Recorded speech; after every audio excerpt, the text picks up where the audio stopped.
Okay, Python is also interpreted, meaning that you must run your code using a Python interpreter. So as long as you have Python installed in your laptop, your computer, your desktop, you'll be able to run your Python code. Python also follows is also object-oriented programming, meaning that it treats all your different elements as objects. So we won't be covering too much in today's session on object-oriented programming, but if you're interested, definitely go and Google more on this and find out more. Okay, next. Python is also a high-level programming language. So what does that mean?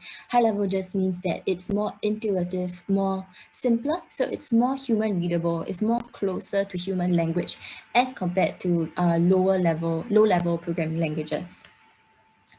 And Python is also has dynamic semantics, meaning that the variables are dynamic objects. So whenever you compile, so once you're done with your code, right, you'll be able to change. For example, you'll be able to change the type of your variables.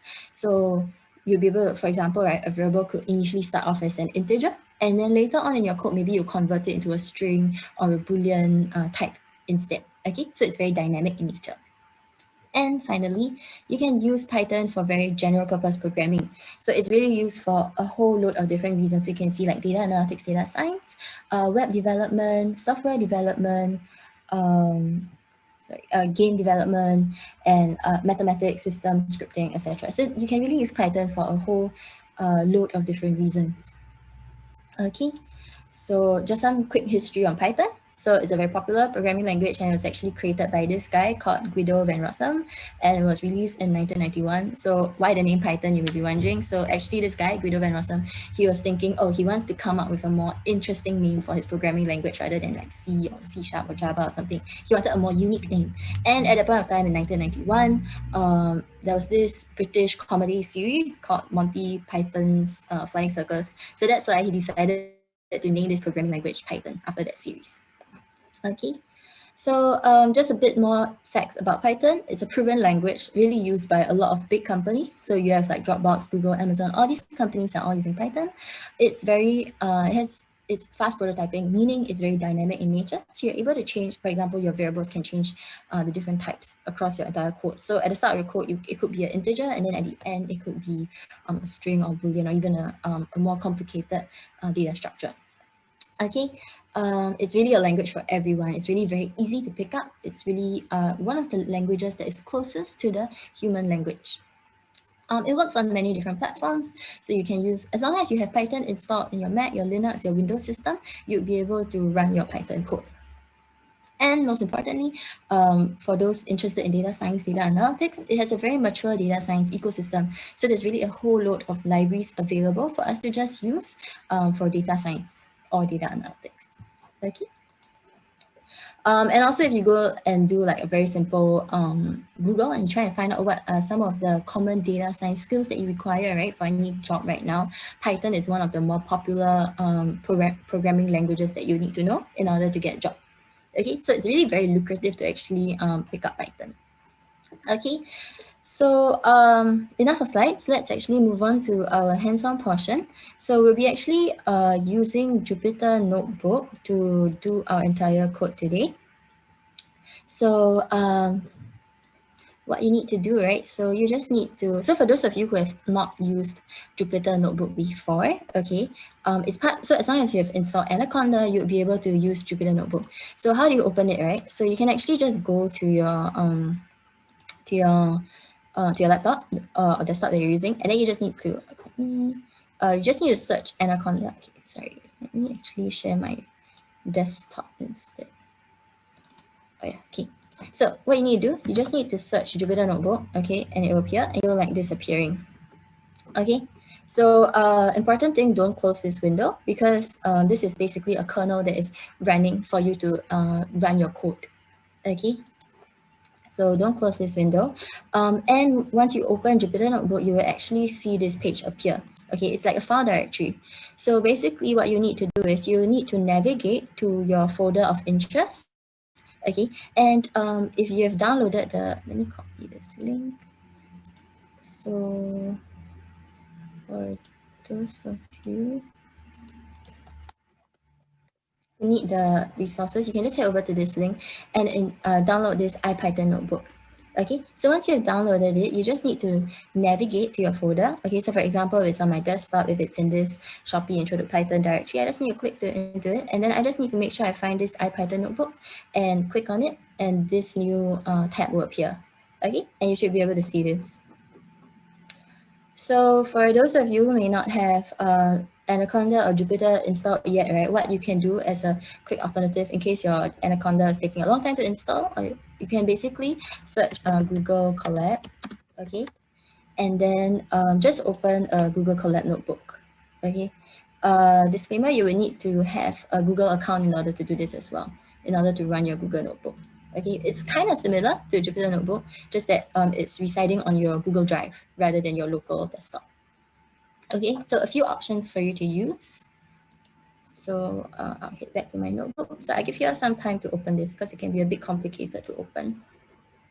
Okay, so just some very quick tips on how to navigate quickly using Jupyter Notebook. Okay, because so Jupyter Notebook, right? Sorry, a quick introduction to Jupyter Notebook first. Jupyter Notebook is actually something like an IDE where you can actually type, do your code. So the way that Jupyter Notebook is structured, right, is very dynamic. You can usually, right, we tend to use Jupyter Notebook for prototyping, to just do a very quick POC, to test a few lines of code.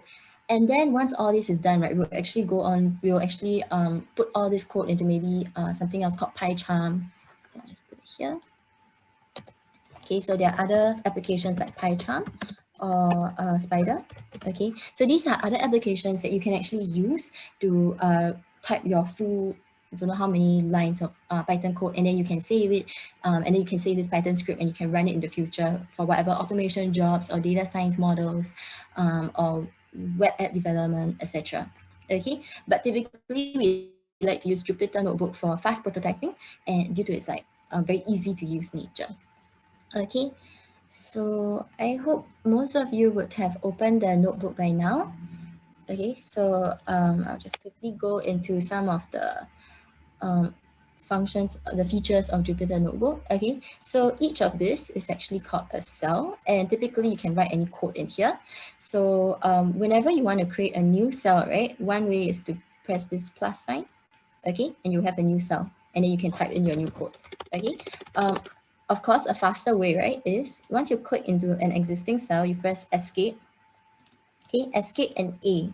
So you see, you notice here is green, right? So once you press escape, it turns blue. Once you press A, it will create a new cell above, okay? And if you want to create a new cell below, say just escape and B for below, okay? So whatever's here. So escape plus A will help you create a cell above your existing cell. Escape plus B will help you create a cell below. And then escape plus DD. So escape and then double D, okay, will help you delete a cell, okay? So all these are just some quick tips on how you can quickly run a cell within Jupyter Notebook. Okay, and if you want to run your code, execute your code, okay, so for example, right, here I have X, okay, so let's say I have a variable called X, okay, so basically a variable, we can store data inside a variable. So let's say I want to say X equals to 10. So in order to run this cell, right, I can either press run here, okay, and this will be executed. If not, a faster way is to press shift enter, okay, so shift enter would allow you to run a cell, okay, and execute that code basically. So you can either press the button here, this run button here, or you can just do a shift enter, okay. Yeah, so these are some quick ways to navigate using your through Jupyter Notebook, okay. And yeah, I'll talk more about these later, okay. So we'll move on. So first thing that I want to talk about today, basically, the very first thing typically whenever you learn a new programming language, what you need to know is what are the different data structures, what are the different data types that you have, okay? So for Python, typically we're looking at integer, float, string, and Boolean types, okay? So an integer, right, is just going to be your 1, 2, 3, okay? So anything that is numeric and whole number in nature. So you can check, so you can do a type. So type will basically just tell you what data type this data is. So if I just do type 123, it'll tell me that this is an integer. So integers basically are numeric whole numbers, and they range from negative infinity all the way to infinity. So just take note, these are whole numbers. So whenever you have a floating point, a decimal place, right, this will then be considered a float. So for example, if I have type 123.0, right, here, okay, so you will then see this is a float, okay.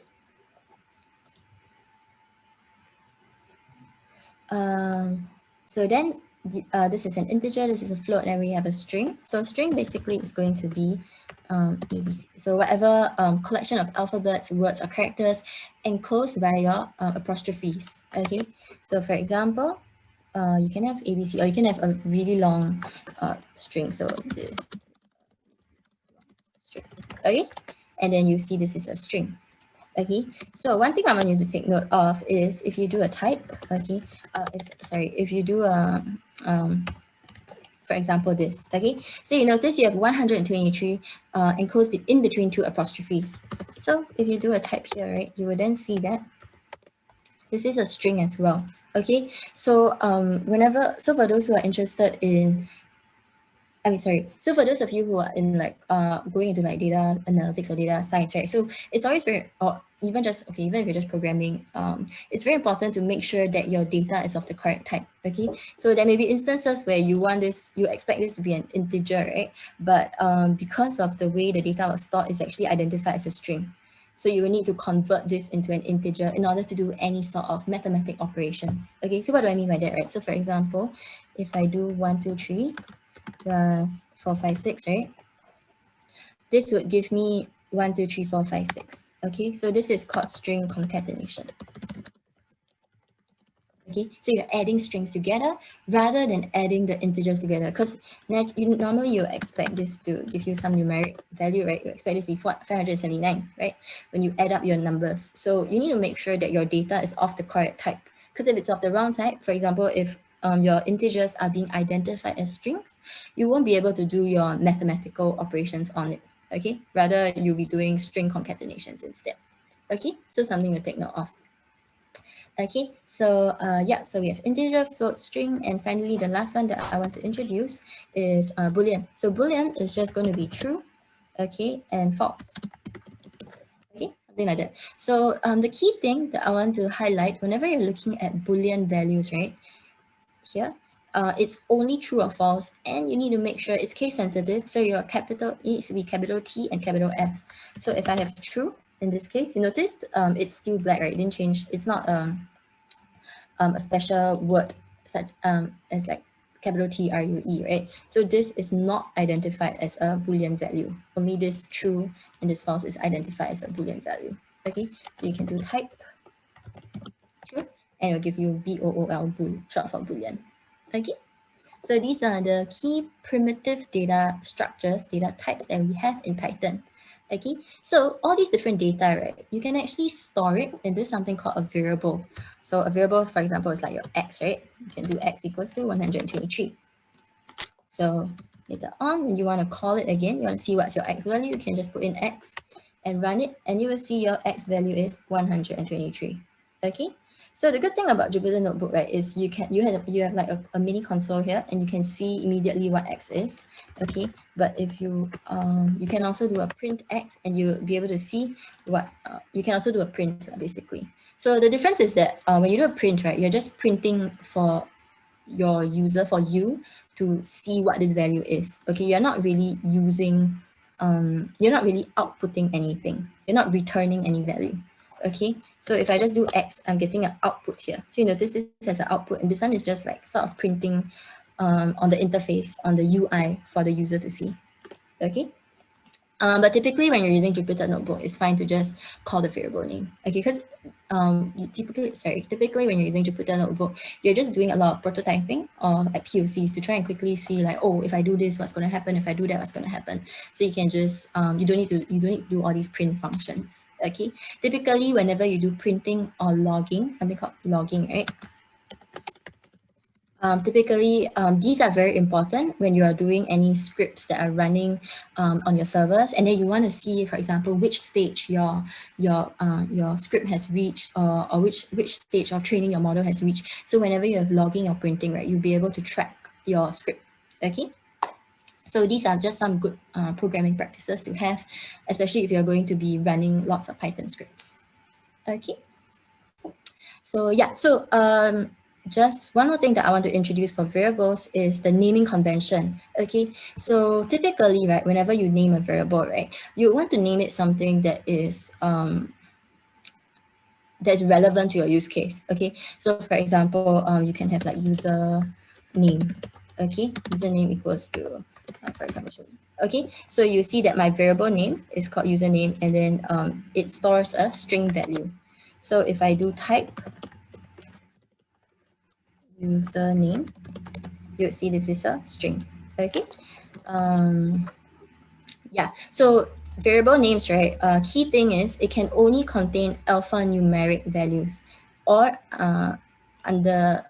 underscore. Okay. You cannot have full stop, commas, question mark. So for example, if I do user name, right? This will give me an error, okay? Because it doesn't allow all these punctuations to be stored as a variable name. Okay, this is not allowed. So if you want to be able to, if you want to create a variable, right, you need to make sure that it's alphanumeric, meaning only alphabets and numbers, and or underscores. Okay, you cannot have any other punctuations within your variable name, and also it cannot start with any number. So for example, if I do 1, 2, 3, use right?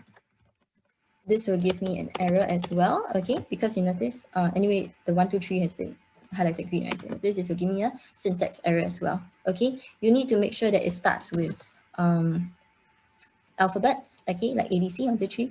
Once you run this, it will then be able to run successfully. Okay, so these are just some things you need to take note of whenever you define a new variable. Okay, but good practice is to try and come up with meaningful names for your variable names rather than X or Y or Z. So such that next time when you go back to your code, right, you kind of remember what you were doing. It's easier for you to jog your memory. Oh, what is this variable actually referring to? Why did I create this integer variable? Why did I create this string variable, etc., etc. Okay, so good practice to come up with meaningful variable names. Okay, so quick recap, these are the 4 key data types that we look at whenever we're thinking about the primitive data structures in Python: integer, float, string, boolean. Okay, so we're going to move on to slightly more complex data structures. So we have something called list, dictionaries, set, and tuples. Okay, so let's start with list first. So list, right, basically allows you to store a collection of heterogeneous items. Okay, and the key thing that you need to remember for list is basically it's mutable, meaning you can change their contents without changing their identity. So a list basically is something like that. So you notice food is a variable name, and a list is basically anything that is enclosed within square brackets. Okay, so if I just run this, you'll see that my list here of food contains rice, noodles, bread, and steak. Okay, so escape B to create new cells below. So if you just do a type of food, okay, it will tell me that this is a list, okay, because it is enclosed between 2 square brackets. Okay, another thing about lists is that you can store heterogeneous items, meaning anything inside your list doesn't need to be all string or integer. So I can have another list.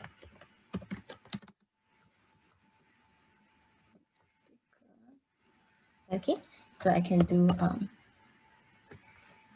first, second. Okay, so I can have a mixture of data types within my list, right? So you notice this is a string, this is a string, this is an integer. Integer, I can have a float. I can have a boolean inside as well. Okay, so even if I do type of another list, okay, you notice it's still a list. Okay, so basically anything that is enclosed between square brackets, these are considered a list.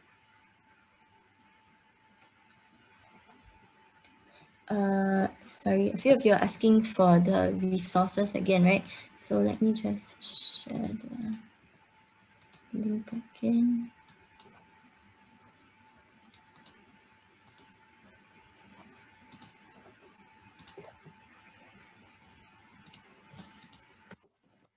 So the link is in the chat, so you can just head over to the chat to get the Google Drive, and then this is actually a Jupyter notebook. So basically you need to open Anaconda or Jupyter notebook in order to open this notebook. Okay. How to download Jupyter notebook. Okay, a few of you are asking how to. Okay, sorry. So I'll be juggling between teaching and going through the Q&A now and then. Okay, but if I miss your question, I'll try to answer it later on at the back. So how to install Jupyter notebook? You just need to search for Anaconda, Python. Okay, so just install this Anaconda. Okay, install basically Python 3, okay, because Python 2 is going to be deprecated and a lot of the functions won't work anymore. So that's why we always want to install Python 3.8 here. Okay, Python 3.8 is the latest one. So depending if you're using a Windows, Mac, or Linux system, just install it here. It will take a while to install. Okay, so so for those of you who are still installing Jupyter Notebook, right, or Anaconda basically, what you can do instead is go to Google Colabs, okay, and then you can use this. It's pretty similar. It's similar. You can just add in code, okay, and then if you do like x equals to 1, 2, 3, right, then you type x. It's all the same. It acts kind of similar as your Jupyter notebook. Some of you are asking what is the difference, right, between Colab and Jupyter. Google Colab basically sits in your Google Drive. Okay, so it's taking up storage in your Google Drive. Jupyter Notebook basically sits on, I'm assuming it sits on your desktop because you installed it locally. It will take up your local storage, and whatever compute resources you're using will be your local storage. Using on Google Colab, there may be some limitations in the RAM that you're using. Okay, but yeah, those are like the key differences. Okay, but it's pretty much the same. And at the end of the day, right, if you want from Google Colab, right, you can also download this IPython notebook and then you can use it in your Jupyter notebook as well. Okay, so pretty much the same.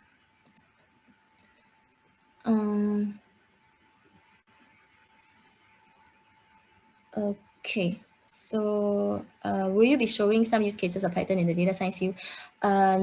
Today, no. Today we'll just be talking about introduction to Python. Okay, so there will be another session conducted by us as well, where we'll be talking about natural language processing, so text analytics. So in that case, we will be using Python to analyze text data. So in that workshop, we will be talking more about how to use Python. We'll be focusing a lot more on building different models to analyze text data. But today we're just talking about introduction to Python. So it's really just the Python basics.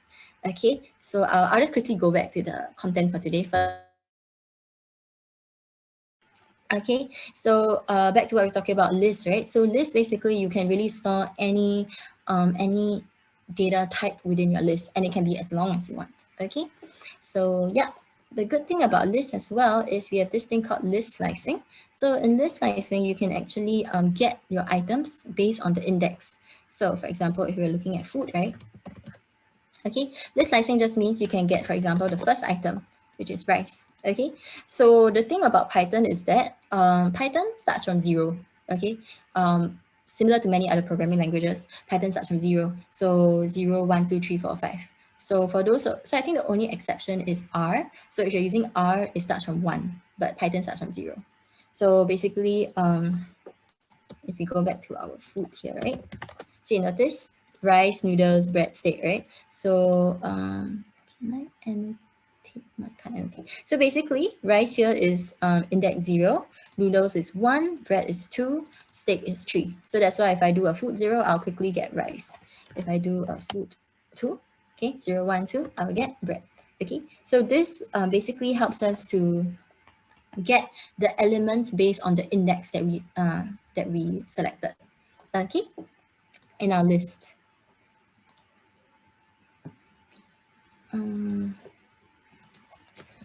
So you can also do 0 to, let's say, 2. Okay, so what I'm doing here is I'm getting the first element, and then this number here is the index that I've stopped but not including. Okay, so if I just run food 0 here, food 0 is rice, right? 2 is bread, right? Because 0, 1, 2. So if I run 0 to 2, what I expect is noodles, rice. up till bread, but not inclusive of your last, not inclusive of the index here. So basically it's just rice and noodles. We won't be getting bread. So if I run food 0 to 2, I will get rice and noodles. Okay. So this is start, your start index, and this is your end index. Okay. Yeah. So this is for list slicing. Okay. For lists, you can also insert into your list. Okay, so for example, you already created a list and then you don't want to, and then suddenly you remember, oh, actually, I want to insert a value inside my list, right? What you can do is you have these function, you have this function called insert, okay, and then you can just do your list, and then you just do a dot insert, and you put in the index here. So I'm inserting into the first index. So my original list is rice, noodles, breadstick, right? So what I want is I want to insert apple in front of rice. Okay, so I'll just insert at position 0, apple.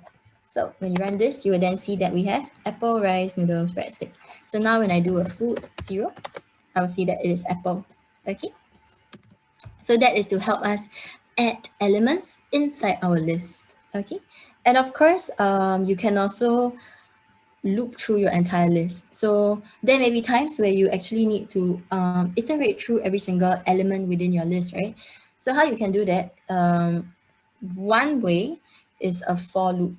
Okay, so there are actually many different ways that you can actually iterate through a list. The most basic way is to write a for loop. So you can just do a for I in food. Okay, so what I'm doing here, right, is I'm iterating through every single element within my list. So I'll go from apple to rice to noodles to bread to steak. Okay, so that's why you will notice that I have apple, rice, noodles, bread, steak. Okay, it's really iterating through your entire list, going through the elements one by one. Okay, and if there's any operation you want to do, right, you can do it within the for loop. So for example, if I want to if I want to add the word fried in front, okay. Okay, so basically whatever you want to do on a single element inside your list, right? You can basically put it inside your for loop. You can put it in the contents of your for loop. Okay, so the key thing about for loop, right, is whatever's inside your for loop, right, is indented. So you notice this indentation here.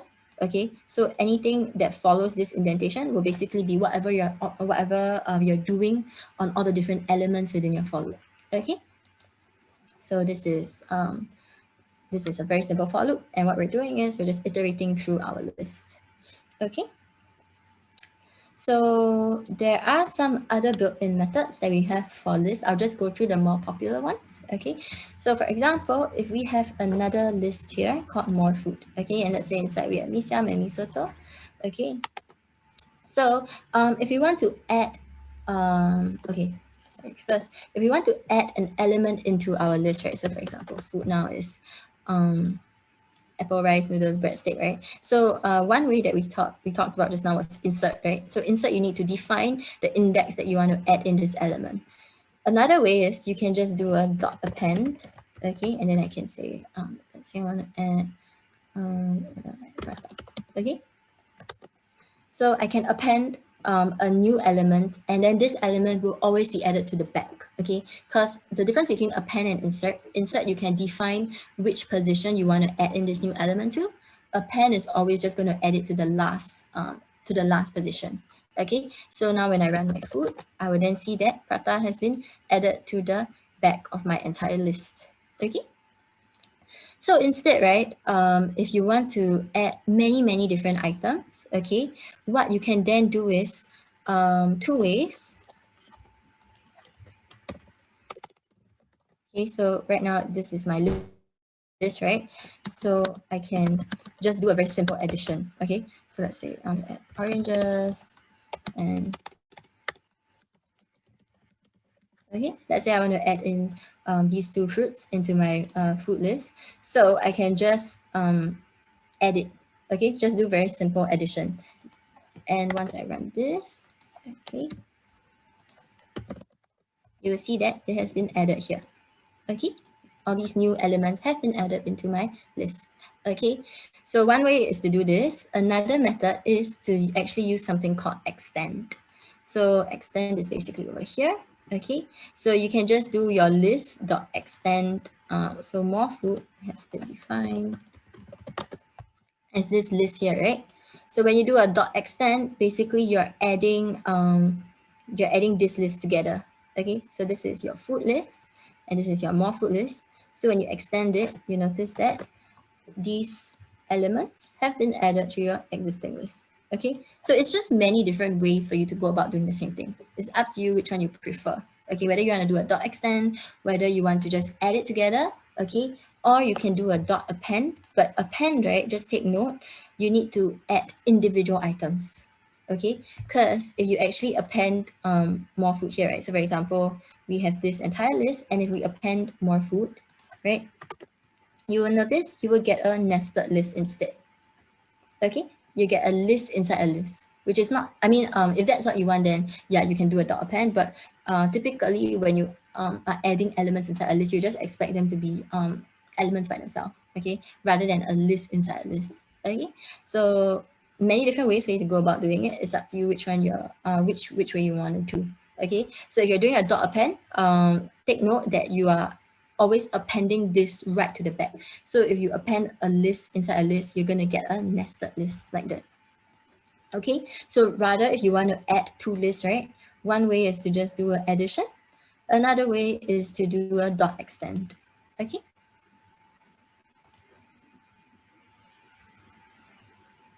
Okay, can you go a bit slower? Okay, I'll go a bit slower, sorry. Will you share this file with us? Yeah, okay, so I've added all these code inside, right? I'll just upload this file again into the same Google Drive, the same link that I sent over, so that you can have all this as well. Okay. Any other questions? Okay, so let me carry on then.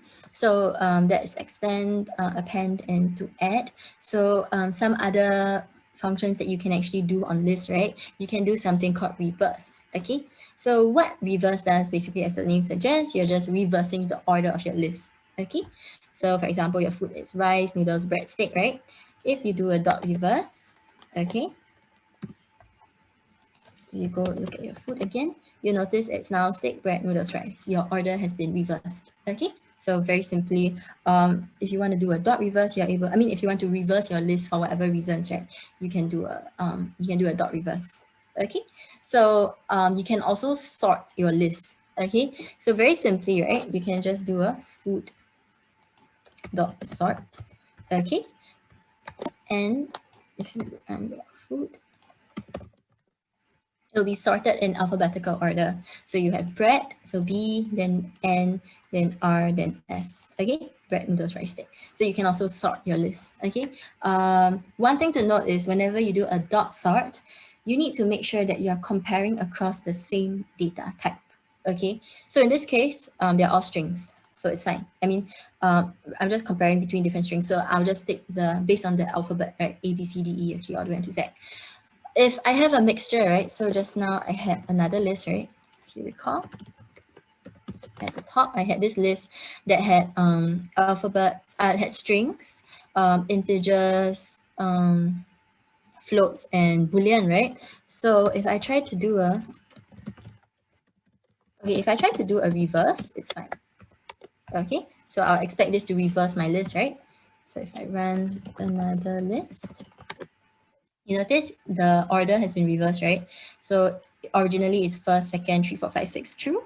Now it's true, 6, 5, 4, 3, second, first. Okay. But if I do a dot sort, right? Okay, this will actually give me an error because I'm comparing across many different data types. I have strings, I have integers, I have floats, I have boolean. So if I run this, right, it'll give me a type error.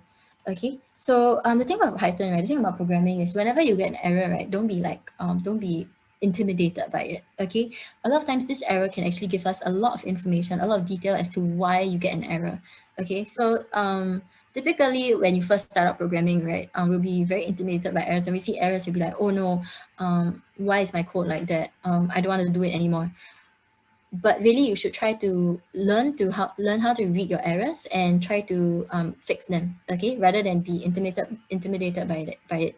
Okay, so in this case, right, you can see that this is a type error, and you can see that it's talking about more than, basically comparison is not supported between instances of string and integer. So that's why I'm getting this error, because there are instances of integers and string, right? Basically there's a mixture of different data types within this list. So that's why when I try to sort it, it gives me an error. Okay. So whenever you want to sort your elements, right, just make sure that it's all of the same type. Okay, whether it's all string or integer. Okay, so integer and float, you can kind of mix it together because they are both like numerical in nature. So string and float is fine, but string and integer, that will give you a type error. Okay, so I'll move on. So yeah, so same thing, right? If you are looking at integers, right, you can also do a dot sort. Okay, so for example, if my list of numbers is 5, 9, 10, 1, 6 or -10, so if I just do a dot sort, right, you'll see that I have 1, 5, 6, 9, 10. Okay, and then of course I can do a dot reverse here. Okay, so this is in ascending order, right? Because they will always go from smallest to largest. So if I want to reverse it, I can just do a dot reverse. Okay, and then you notice I get 10, 9, 6, 5, 1. Okay, so that is basically your sorting. Okay.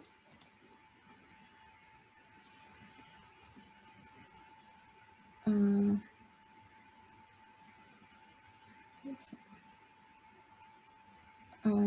is reverse then sorted. Basically reverse, right? What reverse is doing is it's reversing your existing order. So okay, so dot sort, right, would be to sort your list, okay, in ascending order. So 1, 5, 6, 9, 10. Then reverse, right, is not doing any sort of sorting. Sorting is doing a comparison. What sorting does, right, is it compares every single element and then sorts it, okay, in ascending order. Reverse is just changing the order. It's not doing any sort of comparison between your list. It's just reversing the order of your list to the opposite that it was. So if you do a dot sort, it would sort it in ascending order. Dot reverse would basically reverse your entire list. Okay, so that's why you can do a dot reverse on this another list, right? You can do a dot reverse, okay, but you can't do a dot sort because sorting compares the value of your data, whereas reverse is really just changing the direction. Okay, so yeah, so these are some key functions that you can do on this. Okay, so typically the key ones that we typically use will be maybe a dot sort, okay, and then a dot extend when you want to add many different lists together. Okay, another thing that you can do with lists, right, is to check whether or not something exists, whether something exists in your list. So for example, okay, I have my food list here, right? I have bread, noodles, rice, steak. So I can check whether or not something actually exists inside my list. So for example, if I want to check whether or not burger exists inside the list, right? I can just very simply do an element in the list, okay? And this will just give me a Boolean value of false, meaning that this element does not exist in my list. So I can do also noodles, okay, and it'll give me a true. Okay, so it's basically checking whether or not an element actually exists within your list. Okay, one more thing that I want to highlight here is that this is case sensitive. So if I do noodles, okay, this gives me a false. Okay, even though lowercase is there. Okay, so something to take note of. Python is case sensitive, so the casing matters. Okay, so something that we like to do, right? Typically, especially if you're looking in the data, if you're in the data field, right? And let's say whenever you have, for example, like text data, right? Text data that is keyed in by different humans, right? A lot of times your data is going to be subject to the person keying it in, right? And then, you know, sometimes when you ask people for the comments, they can type in all lowercase, they can type in uppercase or whatever, right? So the good thing about Python is that strings, I mean, there are different methods that you can use. So for example, right, if let's say x equals to, right, okay, so I stick, right? Okay, so let's say my x equals to a stick. Okay, so what I can do is I can do something called x dot lower And you notice this will convert everything to lowercase, even if this was a mixture of cases, right? Even, sorry, run this again. Okay, so even if I have a mixture of casing here, right? As long as I do a dot lower or dot upper, okay. Another way is to do x dot lower or x dot upper, okay. You will convert everything to lowercase or uppercase, okay. So I can actually do x dot. Okay, so if I do x, right, it's a mixture of cases, right? X in food.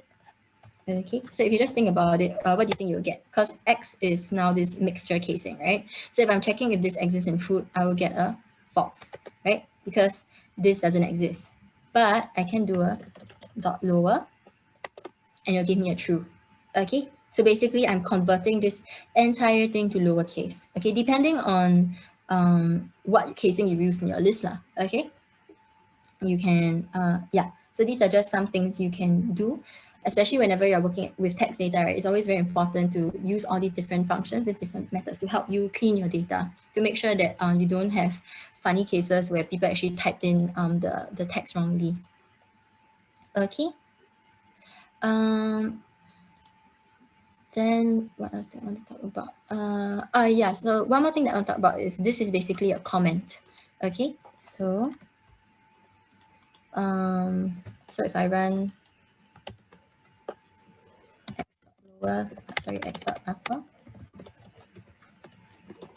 even if I run a print x dot upper, right, this code won't be executed. Okay, this is just a comment for people to read. Okay, so this code is not actually being executed. So whenever Python sees a hashtag, this is basically a comment. Okay, so this is a single line comment. It's always good to have comments in your code so that when you come back to your code next time, you are able to understand what you were writing there. So if you want to do a longer comment, right, you can actually just put it inside apostrophe. So this is a multi-line comment. Okay. So this is a very long comment. So typically we like to use this whenever we write whenever we write a function, right? We like to have a multi-line comment to explain what this function does, what are some inputs that you need, etc. Basically, so that the next person who looks at your code, they know what's happening. Okay, and then for within a function itself, you can have like short explanations, what you're doing, what this variable is for, whether something is optional or whatever. You can have these, just use a very simple hashtag to put it in and then just explain something. Okay, or you can also just put comments everywhere. I mean, it's always good to comment your code. Okay, so these are just comments. Okay, can I run dot lower dot upper in the list? Yeah, you can. So okay, so in order to do this, right, one way is to do something called list comprehension. Okay, it's a bit more complex. Okay, so let's say, right, my food is this, right? Okay, I'll just quickly go through list comprehension. What list comprehension does is I am doing some sort of I'm applying a function on my list. Okay, so I can do food upper equals to, so list comprehension, you can think of it as a condensed for loop. Okay, so I can do x dot upper for x in food. Okay, so what's happening here? This is a for loop and I'm converting every single element to a dot upper. Okay, so if I run my food upper, you will then see everything is upper casing, okay, rather than lower casing. So this is one way to do it. Another way, these are like the simpler ways to do it. Okay, another way is to do your very simple your for loop. So you just go for I in food. Okay, and then what do I want my I, right? I want my I to be upper. Okay, just print it here. Okay, so the proper way, right, is actually to create another list here. Sorry, so you have a new list here. Okay, so if I just do this, right, what I'm doing is I'm converting everything to an upper casing, right? But I need to store this somewhere. So I need to have a new list here. Okay, into a blank list. And then I need to new list dot append upper. Okay. So this is a longer version of this, very simply. Okay, so what I'm doing here is I'm just applying a certain function to every single element within my list. Okay, this is a more basic way to do it, just using your for loop. This here is called list comprehension. Okay, and then there is another way called map. Okay, map and apply. So if you're interested, go and read up on that. Okay, so these are just different ways to run functions on your elements inside a list. Okay, but yeah, good question.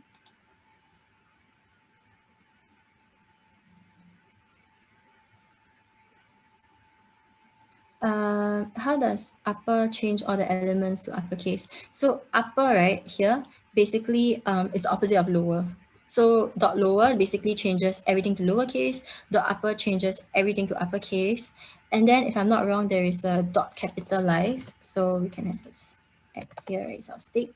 So if I do a x dot capitalize, it will change the first casing to capital, and then the rest is lowercase. Okay, so all these right you get with you kind of get this through experience, right? So right now you must be thinking like, oh my gosh, there's an upper, there's a lower, there's a capitalized, wow, there's so many, right? But really is with practice, right? As you keep coding, right, you will slowly get to learn all these different functions that you can do on lists, functions that you can do on strings, and then the more you code, the more you practice, right, the better you get at it. So you just need to keep practicing. Okay, so yeah, so just to let you know, you can do a dot upper, you can do a dot lower, you can do a dot capitalize. Okay, if you want to play around with your strings. Okay, yeah, so just keep your questions coming in the Q&A, and then I'll just answer them as and when I see it. Okay, so those are for lists. Okay, so the next thing that I'm going to be talking about is something called dictionaries. So dictionaries, right, we're typically looking at a key value pair. So what do I mean by that, right? So let's just look at this thing here. So employee, we have a dictionary. So the variable name is called employee. And what we're storing inside is this long dictionary. Okay, so dictionary, you can think of it like, you know, when you look through a dictionary, right, you have a word and you have a word and then you have an explanation, right? The explanation of that word. So same thing in a dictionary, right? You have a key, you have a word, and then you have kind of like the value of that word. Okay, so for example, this dictionary is an employee dictionary. You can have the name. So this guy is called Paul. His department is HR. His projects that he's working on is onboarding and recruitment, and his age is 30. Okay, so yeah, you can have all these different things. So if you want to look up a dictionary, right? If you just think about it, if I want to look up a dictionary, I'll look for the key, right? I look for a word that I'm looking for, right? So I can just do a square bracket. Okay, so what I'm doing here is I'm assessing this dictionary called employee. What do I want? Let's say I want the name of this guy. So I can just put name, and then I will see Paul. Okay, that's how I get the name, the value of a key. Okay, so if I want to check, for example, so another way is to do a dot get name. Okay, two different ways where you can look up your dictionary. One way is in square brackets. Another way is dot get.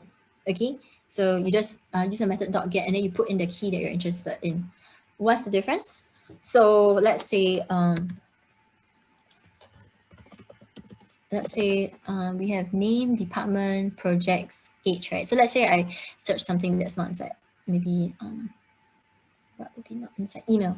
Okay, I will get an error. Okay, because email currently does not exist in this employee dictionary. I only have name, department, projects, and the age. I don't have something called email. Okay, so if I look up through this method, I will get a key error, meaning this key, this email does not exist within the dictionary. If I do a employee.get email, it will just not return me anything. Okay, so you notice here it gives me Paul, right? Here is nothing. So you won't get an error, rather you just get nothing in return. Okay, so so if you find errors very intimidating, then yeah, maybe you can use this method instead. Okay, but really up to you. Okay, it's just two different ways to do the same thing. Just need to take note, when it doesn't exist, you will get a key error when you use this square bracket method. If you do a dot get, you will just get nothing in response. Okay, So if you want to add in this email, right? You want to add in this email into the dictionary, because currently what my dictionary looks like is this, right? I have name, department, projects, age. So let's say I want to add in the email. What I can do is I can just define email here, okay? And then I can just say this guy's email is going to be paul@hotmail.com, okay, for example. So I have to put my key here and then define what value I want this key to be. Okay, so when I run my employee now, you will then see that email now exists inside. Okay, so now if I get the email, okay, you will then see that I have my email address here. Okay, so this is the key, and then the value is basically this paul@hotmail.com. Okay, mine gets an error immediately for employee name though. Employee name. Can you just check that? So for those of you who are getting errors, right, just check that you ran this line here. Okay. Maybe if you're getting an error, right? Okay. First, what you do is you run employee. Okay, and make sure that name actually exists. Okay, and that is the correct casing. Okay, so if you put in the wrong casing, you'll get an error, key error. So if you're getting a key error, it probably means this key doesn't exist inside. Okay, so just make sure that you're putting in the correct the correct casing and the correct key. Okay, so you can just try again. Yeah, and again, I will be adding all this code into the I'll be adding all these code into the Google Drive. Sorry, I'll be saving all this and adding it to the Google Drive. Okay. Maybe the employee. Okay. Oh yeah. Sorry. So, thanks for pointing that out. Yeah. So for .get, right, just make sure you're using curve brackets. You're using parentheses. Okay. So when you're accessing your dictionary, right, using the key, you use square brackets. But if you're using .get, okay, whenever you're using like a function, right, typically you're going to be using parentheses. Okay. So this brackets here rather than square brackets. Okay. So just something to take note of. Thanks for pointing that out. Okay. Can you explain how to resolve the email issue again? Okay, yeah, so initially, if email doesn't exist, right, if you get a key error, so whenever you see a key error, this just means that this key doesn't exist inside your dictionary, okay? And you can check, you can do a .get, and even .get gives you nothing in response, right? So you can just add in this email. How do you add it in? Dictionary, and then you put in the key that you're interested in. So if I want to put in the email, I can just put in email here. Okay, and then put in the value. Okay, so once you run this, you will then see that your employee dictionary now has email inside. Okay, and if you try to access your email using the key, you will then see that this is the email address that you put in. Okay, this is one way to do it. There are always many different ways that you can actually go about doing the same thing. Another way is you can do a .update. Okay, so what .update does, right, is it will update not just adding in new keys to your dictionary. So in this case, this email case, we're adding in an email inside, right? .update also helps you change any values that you want, okay? Because you notice originally the name is Paul, right? Let's say there's another Paul that is being onboarded that joins the company. So we want to add in his last name as well. So what you can do is do a .update. And then in your .update, basically you need to put in a dictionary and you can just define what are the things you want to change. So for example, name. I want to change his name to Paul Smith, not just Paul. I want to add in a Smith inside. Okay. And then let's say I also want to add in another key called status and that he's married. Okay. So running a .update, right? Running this line of code, you will then see his name has been updated to Paul Smith and this new status has been added in. Okay, so .update basically what it does is it checks if this key exists. If it does, it will basically replace the value with this value. And then it also checks if it doesn't exist, this new key will be then added inside your dictionary. Okay, so that's the difference between the update and this square brackets method. The square bracket method basically helps you to add in this new key. A dot update helps you change the value as well. Okay. Okay, so no questions. I'll carry on. Finally, if let's say you want to delete a key value pair, right? You can just do a delete. Okay, so let's say I want to delete the status. I can just do a delete of the dictionary and then I just define the key. Once you run this, you will see that status no longer exists within your dictionary. Okay. So you can see the difference between lists and dictionaries, right? Lists just stores values.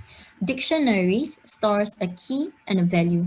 Okay, so depending on your use case, there may be different times when you actually need to use a list or you may need to use a dictionary. So typically, if you want to keep track of value, key and values, right? If you're going to be changing different values for different keys, right? You may want to use a dictionary. If you just want to keep track of values, you can just do a list. Okay, but the key difference basically between a list and a dictionary is a key value pair, whereas list really just stores your elements, your data. Okay, so we'll be moving on to we'll be moving on to we'll be moving on to sets.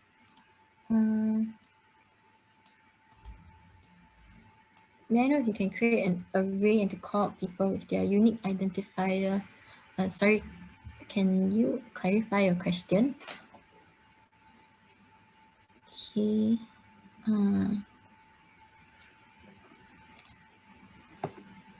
Okay, I'll move on first. Okay, so we'll be moving on to sets. Okay, so the difference between lists and dictionaries and sets just stores values. Okay, same as lists, but sets are unique in nature, meaning list, right? So in a list, right?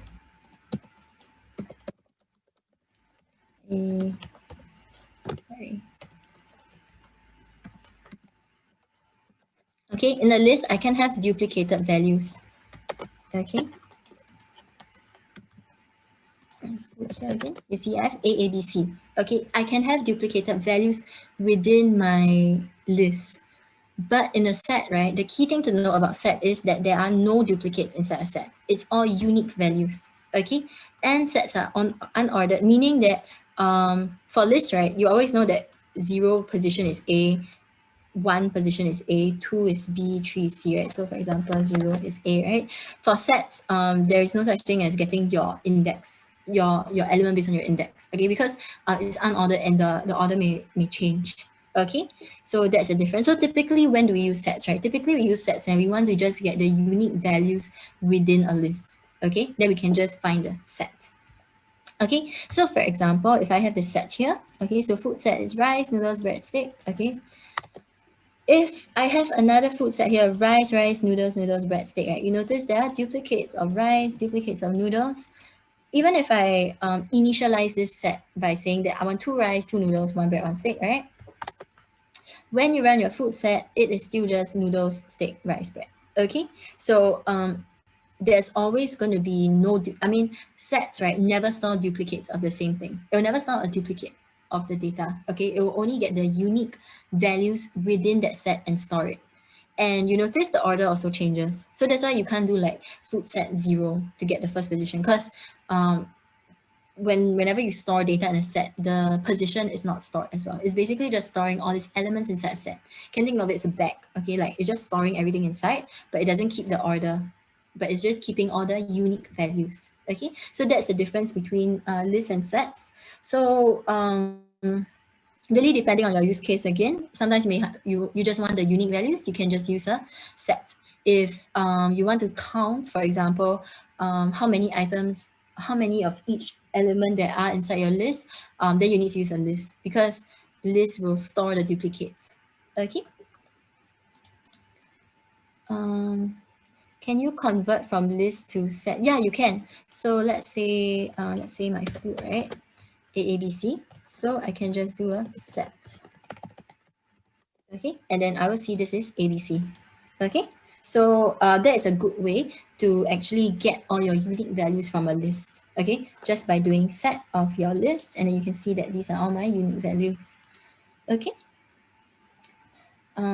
Yeah, so another thing about set, right? So I don't know if some of you learned maybe in school last time, in math, right? You know, sets, you can get union, you can get intersection, you can get prime, so whatever is unique in that set A or set B, right? So same thing, that's the same thing that you can do here. Okay, so let's say we have two sets, food set and favorite set, right?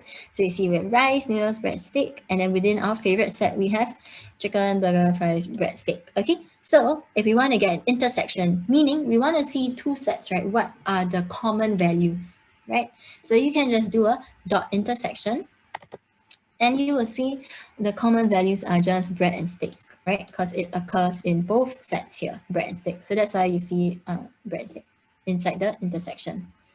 You can also do a dot difference. Okay, dot difference is just going to give you the difference between the two. So difference, right? You will see the first set that you put. So favorite set. So favorite set dot difference food set, meaning you want to see what is in your favorite set, but not in the food set. Okay, so in this case, you will see that it is chicken, burger, and fries, right? These are in your favorite set, but does not exist in your food set. So that's why you see here chicken, burger, and fries here. Okay. And finally, so if you want to get it the other direction, right? If you want to see what is in your food set, but not in your favorite set, then you just need to do the opposite. Okay. So if you just put food set dot difference favorite set, what you're doing here is you're identifying what exists inside your food set. So in this case, if we take a look, sorry, you have rice noodles here, but it does not exist in your favorite set, right? So that is the difference. Then you have noodles rice. Okay. And you can also do union. Sorry, so if you just do a union, okay, you get the union, basically both sets add together. Okay, and of course you don't store the duplicates. So bread, burger, chicken, fries, noodles, rice, steak. Okay, so that's for sets. Is it possible to sort a set? You can do a dot sort, but because as I mentioned, right, the order of your set is not going to be stored, right? So if you notice, like the order is always different, right? So let's say my food set, right? If I do a dot sort, right, it will return a list.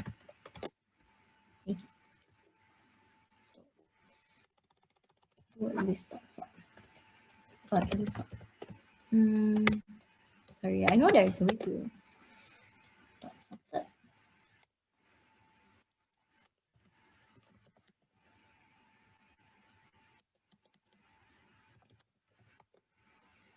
I can't remember. Shucks.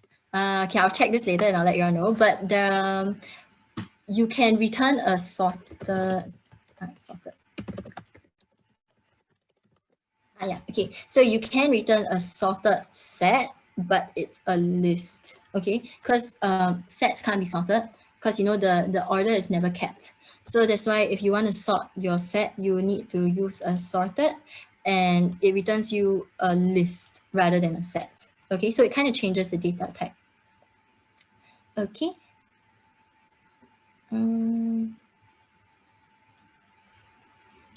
Yeah. So that's for sets. Okay. So moving on. The next thing that we have is something called tuples. Okay, so you must be thinking, wow, there's so many. Don't be overwhelmed. You just need to, the key ones that we typically look at is typically going to be list, dictionaries, and sets. Okay, we don't use tuples as often, okay, due to the immutable nature, okay, but really just keep practicing, and with practice, you slowly get more used to all these different data structures, okay. So let's go through tuples very quickly. So tuples, right? The difference between tuples is that, okay, so firstly, right, tuples is just going to be values again. So same as your list and your sets, right? Only dictionaries have a key and a value pair. Tuples are just going to be your values. The difference, right, is that in tuples, they are immutable, meaning you cannot change their content. Okay, so once you have a tuple, right, rice noodles breadstick, that's it. It's going to be rice noodles breadstick unless you reassign a new tuple inside. You won't be able to change the values inside. So you won't be able to do any sort of operation on your tuples. Okay. So why you may want to use tuples, right? Typically, for example, in your tuples, maybe you put like name and maybe NRIC, right? Because typically your user ID or NRIC is not going to be changing too often. So you can put your username and your user ID or NRIC inside a tuple. And then you know that it's always going to be this value. You're not going to change the values. Whereas if you think about maybe your age, your occupation, what else? Your address, sometimes these values may change, right? So these values that you tend to want to update, you can store them in a list um, or a dictionary, because all these you can update the values. Okay, but when you're talking about tuple, once you've initialized a tuple, right, these values are kind of set. You won't be able to change a specific element inside a tuple because it's immutable. So that's the key difference. Okay, that it's immutable. So what do I mean by that? So let's just have this tuple. So again, tuple, right? Take note, you are storing it in between two parentheses, two curved brackets, not square brackets. Square brackets are for lists. For sets, sorry, I didn't point out. For sets, right, you're using this curly bracket. Okay, similar to dictionary, just that dictionary has a key value pair. For tuples, you are storing them inside these curved brackets. Okay. So when you run a tuple, you will notice that this is my rice, my noodles, my bread, my steak. Okay. But you won't be able to do any sort of sorting, inserting, reverse, whatever that we can do with lists, right? You won't be able to change a tuple. So for example, if I run this, right, food tuple.sort, okay, I'm going to get errors all the way, okay? Because for tuples, you cannot change anything inside. Okay, so you won't be able to insert, you won't be able to reverse, you won't be able to sort any of it or any of your tuples. Okay, once you've created a tuple, it's always going to be just rice, noodles, breadstick, unless you change this entire thing. Okay, unless you replace this entire thing with something else. Basically, you change it here. Okay, you change the original code. Okay, if not, once you've created a tuple, only if you reassign a new tuple to it, you won't be able to change individual elements or do any sort of sorting or any sort of manipulation to your tuples. Okay, so yeah. So all these are commented out because you're just going to get an error if you run any of these.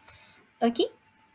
So these are the different data structures that we typically look at. So really the more popular ones are going to be lists, okay? But of course, it's good to know all the different data structures because there will be special use cases when you need to use a dictionary rather than a list, dictionary rather than a set rather than anything else, etc., etc. Okay? So key thing, just understand what is the difference between all of the different data structures. Okay.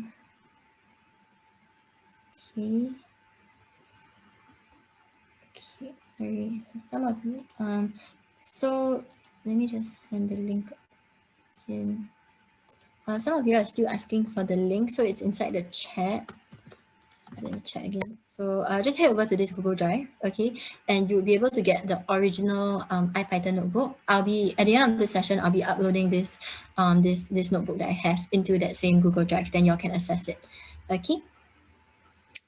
So let's move on. Okay, so the next thing that we want to talk about is basically if, elif, else. So comparisons basically. So another common thing that we like to look at whenever we're doing programming, right, is we have all these different conditional statements. So if, elif, else, these are just conditional statements. Okay, so if, elif is basically else if and then else. Okay, so these are all the different types of comparisons that we can do. Okay, so equal, not equal, greater than. Okay, so let me just point out first.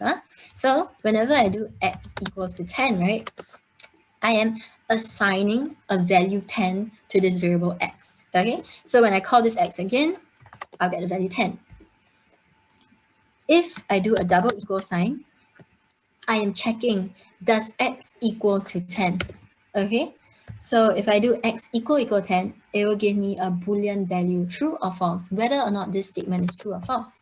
So x equal 10 is true because my x value here has been assigned to 10.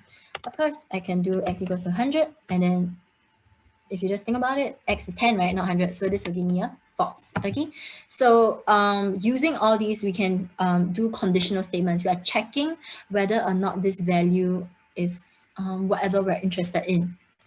Okay, so the thing about if else is basically it will check a line of code, and if it results to true, it will do that chunk of code that you list inside.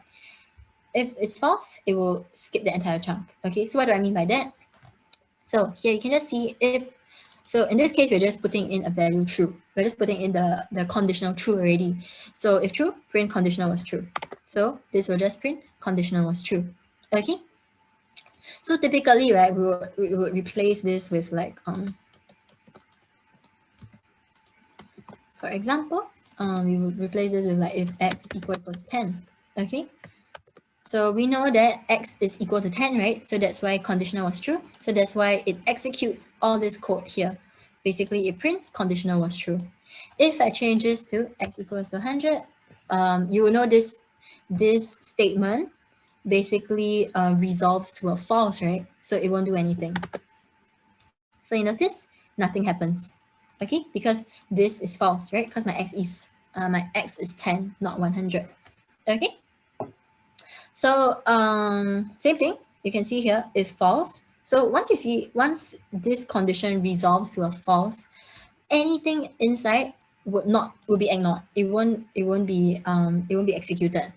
Okay, so that's why you have something called an else. Okay, so else basically helps you say that if none of my above conditions were true, I would then do this. So if I just run this very quickly, shift enter, you will then see it was false. Okay, because false, right? So it ignores this. It just pretends all this is not here, and it go to the next one. It's else. So else usually doesn't have any condition. So if else, right? Else is like a catch all. So whenever you look at an else, you won't have a condition. So you just, if anything above was false, you will just run this and say it was false.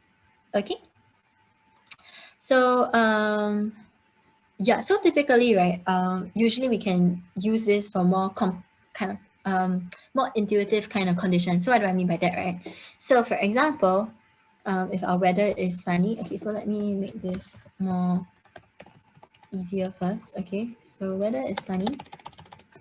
Okay, if the weather is sunny, just prints it is sunny today. Else, I don't know the weather today. Okay, so you notice the weather is sunny today, so that's why you print it is sunny today. Let's say the weather is rainy, you will then print I don't know the weather today. Okay, because this statement resolves to false, right? Because my weather is now rainy. This is false. So I ignore all of this and then I'll go to the final statement, which is a else, and then I'll just print this. I don't know the weather today. Okay. So so let's go back to the original one. So that's why whenever we look at all these texts, right, we always like to do a dot lower, okay? In case, right, in the event, as we mentioned just now, right? So in the event that we have something like sunny, right? So you notice it's just a capital S, right? So if I run this, it will still print, I don't know the weather today, even though it should be sunny, right? Because technically it's the same thing. So that's why just do a dot lower, okay? And then you will see that it is sunny today. So that's why just take note, whenever you're working with text data, right, it's always a good habit to either convert everything to lowercase or uppercase, unless there are sometimes when the casing matters, okay? So that's when you look into something called natural language processing, when the casing actually matters. Then in that case, I guess you can't change the casing, okay? Because the casing, for example, if it's uppercase, it has a different meaning if it's lowercase, okay? So in that case, in those kind of cases, you can't change. It's not advisable to change the casing, okay? But not typically whenever we're looking at text data, ideally we would want to change it to either lowercase or uppercase, because all these text data is always open to human error. So that's why it's easier to just change everything to lower or uppercase, okay? So yeah, I'll move on. So you don't just always have to use a single condition, right? Here we're just looking at a single condition true, right? You can also do multiple conditions, okay? So what do I mean by that? So now we have something else. We have weather, a variable weather, and another variable workday, okay? So our weather variable is just going to be whether it's rainy, sunny, or whatever. So in this case, we've indicated it as rainy. And then we have another variable called workday, and we're just going to put a false. Very simple. It's just going to be a Boolean value, false. Okay. So in our first if statement, we'll check if weather equal to sunny. So rainy not equal to sunny, right? So this is false. So we'll just go on to the next else statement. So the next statement, elif, okay? So if weather equal to rainy, this is true, right? Or workday. So one thing to note, when you're comparing multiple conditions, you need to identify if it's an or an and, okay? So if I do x equals to 10 or, okay, or x equals to 100. Okay, so whenever you're using a or, it will, as long as one of it is true, your whole statement is true because you're giving it an option, this or this or this. So as long as any of it resolves to a true, for example, x equals to 10, right? This is true, right? Because our x value, check, is 10. So x is 10, right? So this is true. So that's why this whole statement resolves to true because it's an or. Okay, so as long as any statement um, inside your single line is true and you're using or, the whole thing is true. If you use an and is stricter, okay? And means everything needs to be true for it to be true. Okay, so if you use an and instead, this is a false because you want this to be true and this to be true. Okay, so whether you use an or and will change the whole statement, resolving to a true or false. Okay, so this is very important to take note of. So let me repeat. Okay, so if you're using an or, just at least one needs to be true for whole to be true. Okay, if you're using an and, everything needs to be true. Okay, in order for the whole statement to be true. Okay, so this is important to take note of. So then you can then see your conditions, whether you want everything to be true or you just want as long as one of it is true. Okay, so for example, here, weather is rainy and workday is false, right? So this is false. This whole thing is true, right? Because you have weather is rainy, this is true, and you're using an or statement. So this whole thing is already true. Okay, so we will then print it is rainy today, don't be late.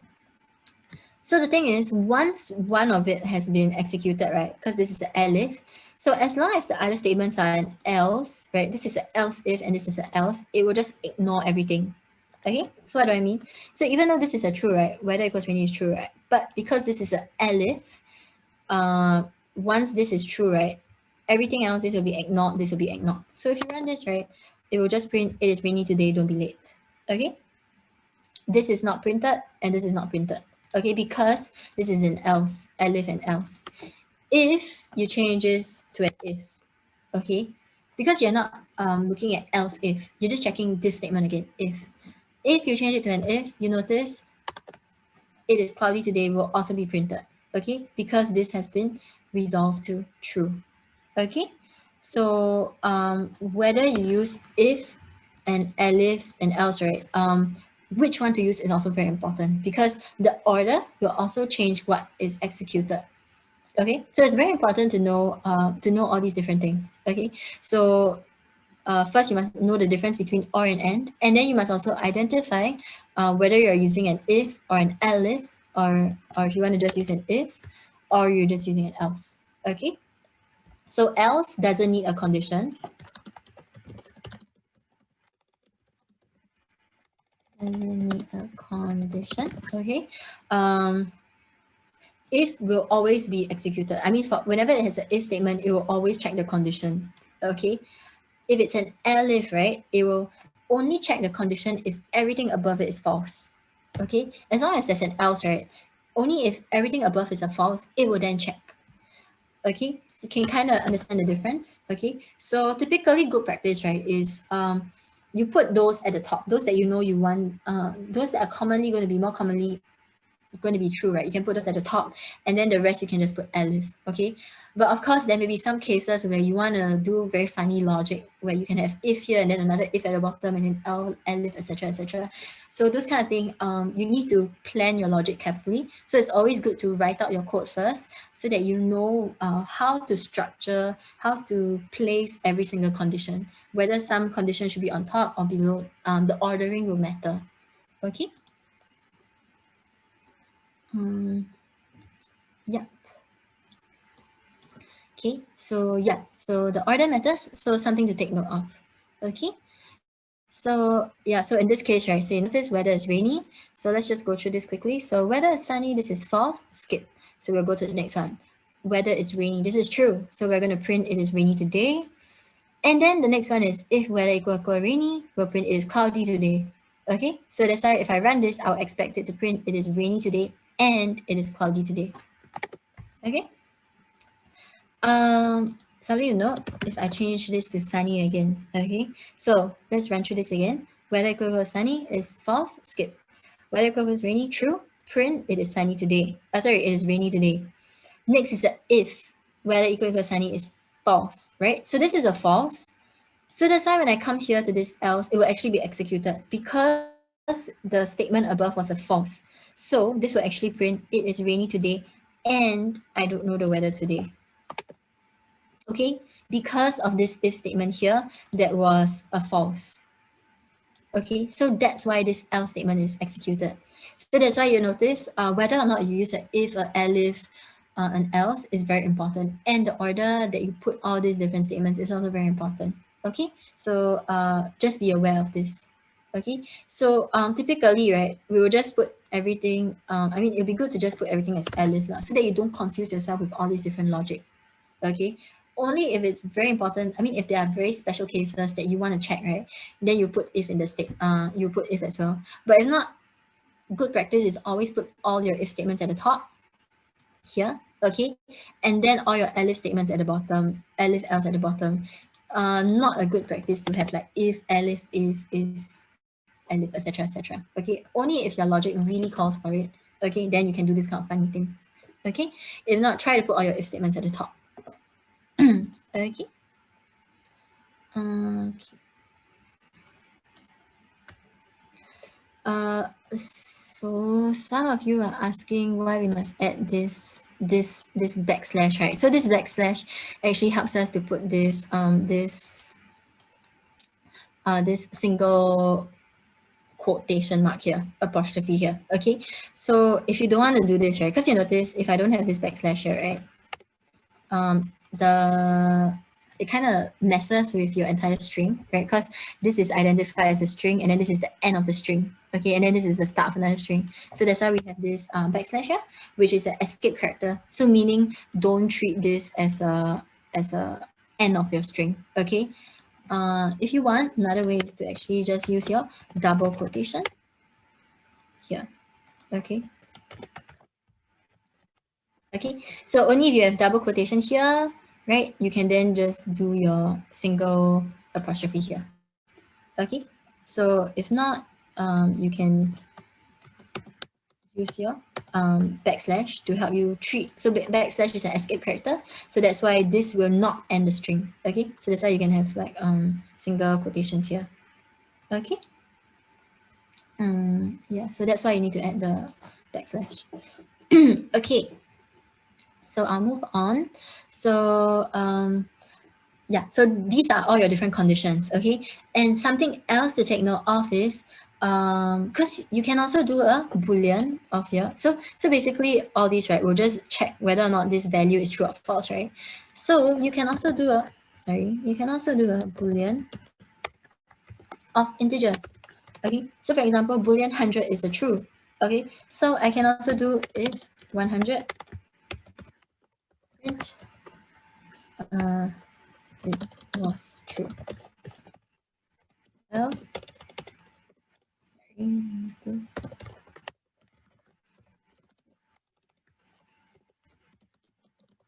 Okay, so you notice boolean of an integer, okay, or even boolean of a float, okay, 2.0 is true. Okay, so you can put in integers, you can put in floats, you can put in strings, etc., and it will be true. Okay, so that's why if I print if 100, print it was true, else print it was false. So that's why this would resolve to true, because the boolean of a value of a number is true. Okay, only if it is 0, it is false. Okay, even if it's negative 100, right, it is still true. Okay, so something to take note of. Only empty or 0 value is false. Every other value is true. So that's why even negative values are true. Okay, something to take note of. So that's why I can do empty list. Okay, so this is an empty list. So my condition is an empty list. Empty list, if you just check, right, a boolean of a empty list is a false. So anything that is empty or 0 is going to be a false. So that's why if I run this, right, condition is false, right, because the boolean value is false. So I will just print evaluated to false. Okay, so same thing if I do empty string, right, this is an empty string, condition is going to be false. Okay, same thing, empty set is just going to be false as well. Anything that is empty or 0 will always be evaluated to false. Anything with a value, even if it's negative, will be evaluated to a true. Okay, something to take note of.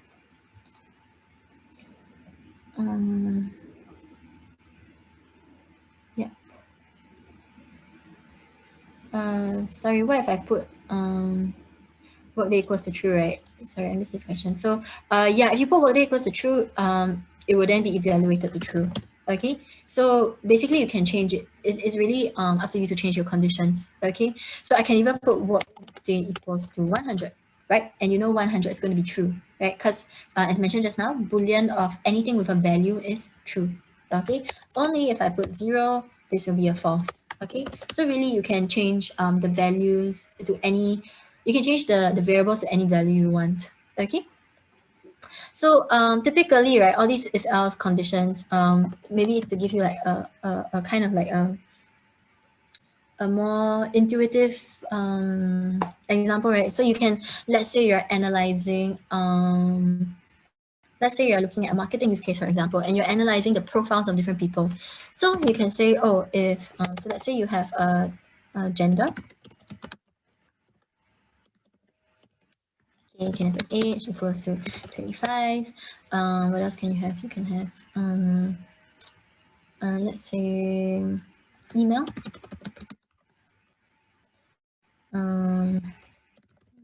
At hotmail.com, for example. Okay, so let's say you have a profile of a person, right? So you can actually do all these if other conditions. So if let's say age is greater than 20 and let's say gender equals to male, then we will print marketing campaign 1, for example. So this will mean we will then send marketing campaign 1 to this person. Alice age is greater than 20 and gender equals to female, print age.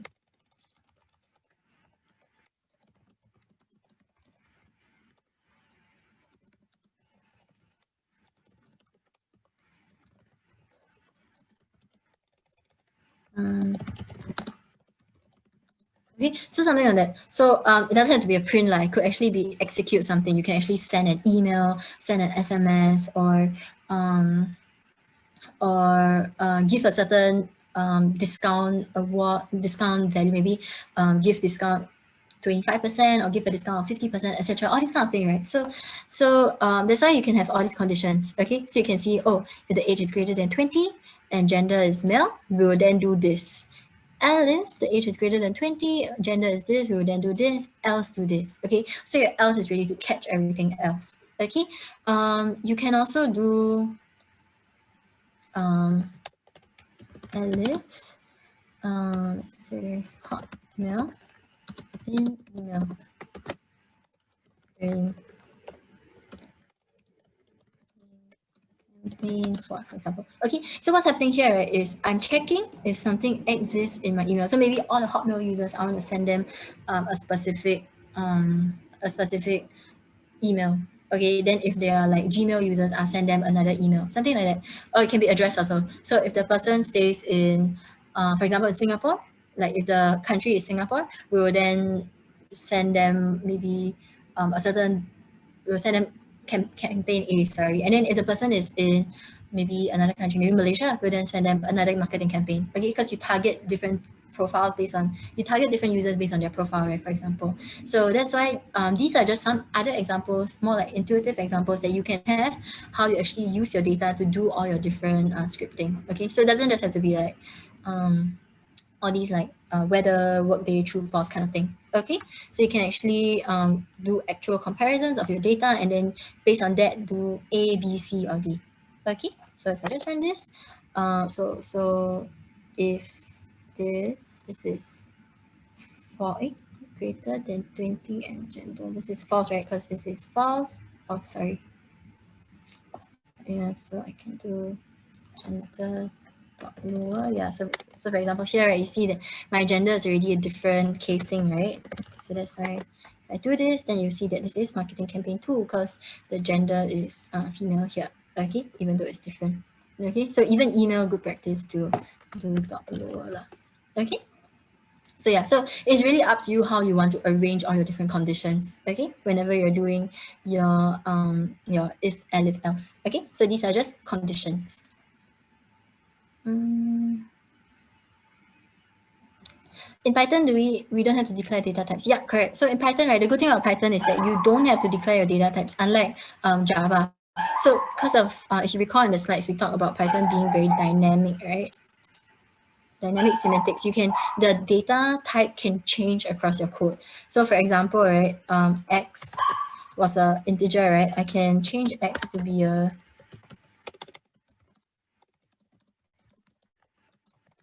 X can be a string as well. Okay, you don't need to declare X as to be an integer, a string, boolean, whatever. Okay, so that's why Python is very easy to use.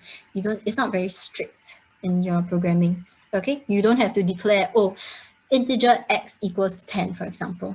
Okay. I don't understand how the dot lower works. Okay, so basically, right, all these, right, sorry, get PPB. So dot lower, dot upper, right, dot capitalize, all these are just functions that you can apply on a string variable. So my X here is a string, right? If I just do a type of my X, string, right? So I can do a X dot upper, and you see that it converts my entire string into uppercase. Okay, I can also do a X dot capitalize, and then you see it just capitalizes the first letter. Okay, these are just some functions that you can apply in your string variables. Yeah, so as I mentioned just now, don't be too overwhelmed. Like suddenly you see a dot lower, dot upper, dot capitalize. It's with practice that you get more used to all these different functions that are available. Okay, so really just keep practicing, just keep coding. The more you do it, the more easier, the more intuitive it just comes to you. Okay, so it's really just a lot of practice. Okay.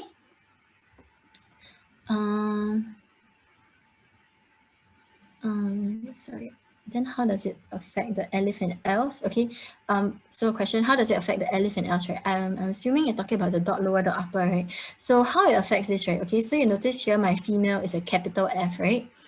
And then in my check, I'm just checking whether it's lower casing. Okay, so that's why if I don't have this lower, right, it will actually give me a false, okay? Because this and this are strictly different.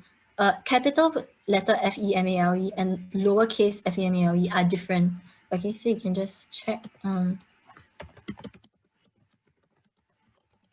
Right, so if I just run this, right, capital equals to lowercase, right, this is a false, okay, because of the capital letter. So is the casing is very strict. So that's why, right, we want to change everything to lowercase. Okay, so that's why here we're doing a dot lower. Okay, so that we change everything to lowercase. So when you do a comparison, it's the same. Okay, so that's why when you do a dot lower, you'll change this into a lowercase. Then this will give you a true. Okay.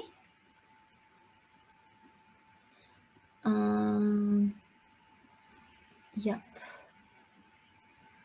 Okay, so that's most of the questions. Okay, so we'll then move on. Okay, so we have another like 20 minutes left. So I'll quickly cover functions. Okay, so on top, whenever you do your coding, right? So if you notice, like I can have like long chunks of code, right?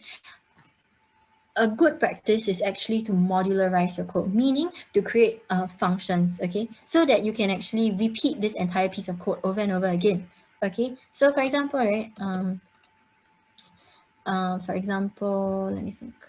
Let's say if you want to find, let's say you want to, okay, let's say there are like a whole lot of different functions that you want to do. For example, okay, let's say you want to find area of a square. Okay, so you can return x times x, okay, because area of square is just your length times your length, right? Okay, so let me, good practice is to, okay, good practice is to use meaningful variable names, right? So that's why here we're using length, okay? So area square, we're just returning length times length, meaning your length times your length. So for example, so that's why, right, I can always reuse this function over and over again. Okay, so what do I mean by that? So if I just put area square 10, I would be able to just use this function, and then I'll be able to call it many times rather than typing out length times length times length many times over and over again. Okay, this is a very basic example. My function is just like two lines. There will be times when you have to write like long code, right? So especially if you're going into data analytics, right, data science, whenever you're cleaning your data, right, there's going to be a lot of different things you need to do. For example, you want to change everything to a string, make sure that it's string in nature. Then you want to convert everything to lowercase. Maybe you want to extract out specific parts of your string. If there are many different steps, right, you can put all that into a function. And then you can just call it like clean data function. And then you can just use this function over and over again. Okay. The good thing about functions is that they are reusable. Okay. So meaning, right, you don't have to copy paste the whole chunk of code many times inside your code, and it'll be very long, very messy. And then let's say one day you decide, oh, actually, I don't want to change everything to dot lower. I want to change it to dot upper. I just need to change it inside my function. And then the rest of the code where I call that function, it will be changed as well. Okay, so that's the good thing about functions. You can use it over and over again, can reuse it many times, and you just need to change your code in one location, and the rest of your code will be changed as well. Okay, so yeah. So we'll now go on. So how to define a function, right? Very simply is you just need to define you just need to define your function name. Okay, first you need to have a def, define your function name and whatever parameters you want to take in. Okay, so in this case, let's say we just want the length. Okay, so we define a function name and then whatever variables you want, and then anything inside your function, because you notice it's indented here, right? Anything inside the function will then be executed. Okay, so you can have like you can define my function and then you take in nothing, right? You notice the parentheses, the brackets have nothing. So that's why it doesn't take in any value.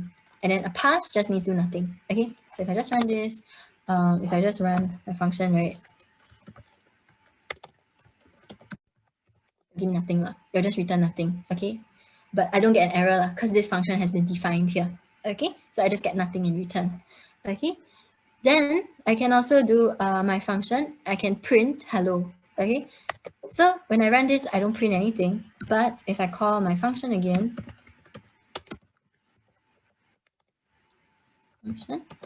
it will print hello here. Okay, so whenever I call this over and over again, it will just print hello. Okay. Sorry, this is repeated code. I need to read this. So one thing to note, right, is whenever you define a function, very important to have a return statement rather than a print. Okay, so if you recall just now we mentioned print, right, is just for the user to see on the interface. We're printing this hello for us to see on the interface, but we won't be able to reuse this value again later on in the code. So later on in the code, right, if you need to reuse this value hello for whatever reason, you won't be able to use it again. Okay, only if you use return within your function. Okay, only then you would be able to reuse this value. Okay, so what do I mean, right? So let's just run this first. Okay, so you notice the difference first, right? Between my function, right? My function is a print versus my function return is a return, right? So here, I'm just printing on the UI. You notice here, there's no output. But when I use this function return, my function re, right? It actually has an output here, which I can reuse over and over again. Okay, so just show you x equals to my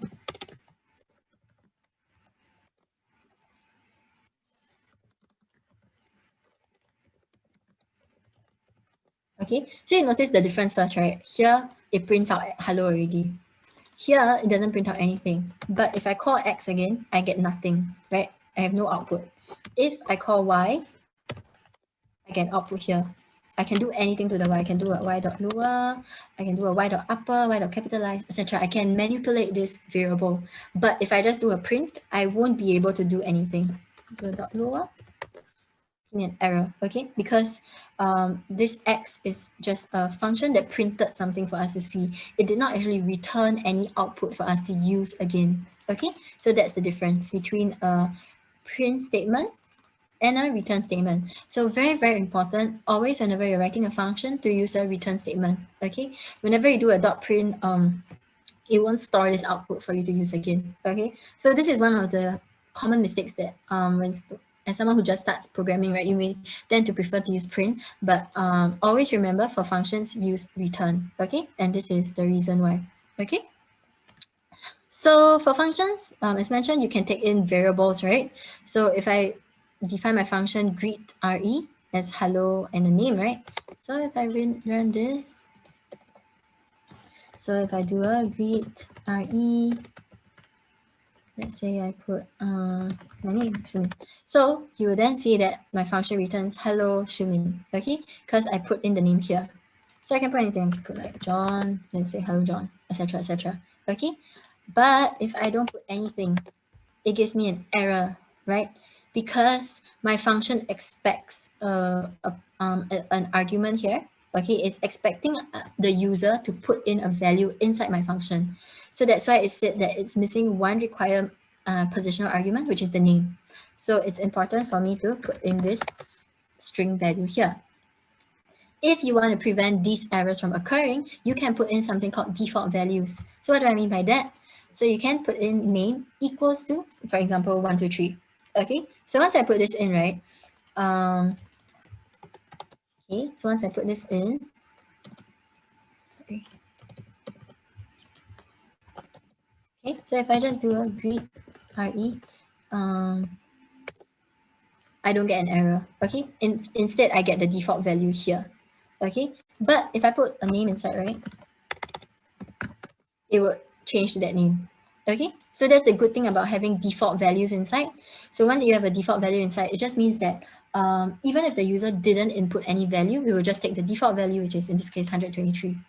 Okay, so you can have many different values. Okay, so you don't just need to have one parameter, you can have many.